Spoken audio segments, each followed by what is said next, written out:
Hello, I'm back again. We're going to now talk about advanced variables. So this was our variable tutorial that, just to a little review, that basically for a long period of time it reads in the value in the e-meter if and then it stores that value in watts, because you see the watts is here, in our watts in 1, so position number 1, and it compares it with a wattage of 0.1 watts. And if what we're measuring in the e-meter is greater than 0.1 watts, this is true, so the motor stops.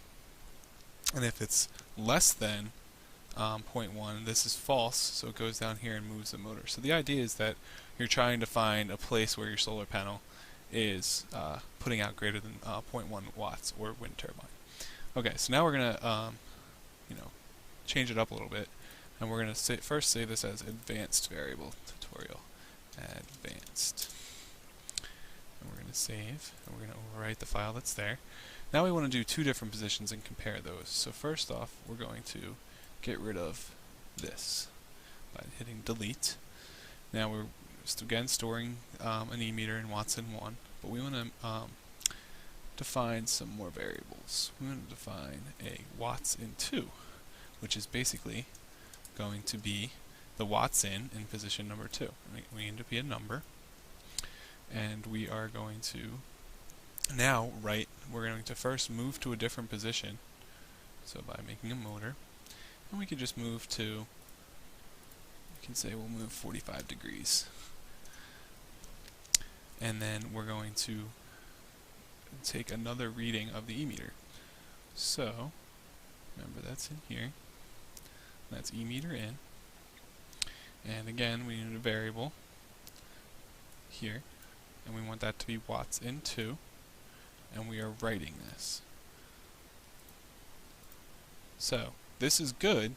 The problem is that with the wind, especially with the wind turbine, the wind blades don't get up to speed very quickly. So we need to put a weight in here, right in here, so that way we can wait for the wind turbine to get up to speed, or the solar panel to measure the right time. So we're going to just change this to 5 seconds, say. We can make it longer or shorter depending on what we think is good. We're going to wait for 5 seconds, and then we're going to do it over here. Okay. So now we have that program going. So now what we're going to do is we need to figure out which one of these is higher. So first off, let's take two variables, and we're going to read these variables now. Watts in 1. Let's get another one. Watts in 2. We're going to read both those variables out, and we're going to compare them. Okay.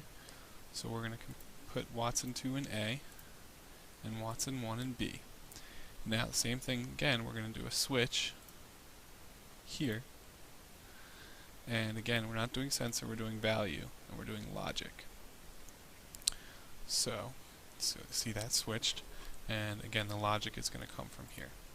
Okay, so now we need to figure out what the check mark means and what the X means. The check mark means true. So what it means is that watts in 2 is less than, because watts in 2 is A, is watts in 2 is less than watts in 1. So that means the second position is putting out less power than the first. So if the second position is putting out less power than the first, we want to go back to the first. So we're going to put a motor in, and we're going to go back the same number of degrees we went forward. So we're going to go back 45 degrees.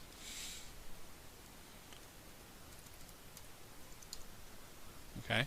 Now, if it's the X mark, basically what we want to do is we want to, if it's in the X mark, we want to basically do nothing. We want to stay where we're at. We want to stay in the second position.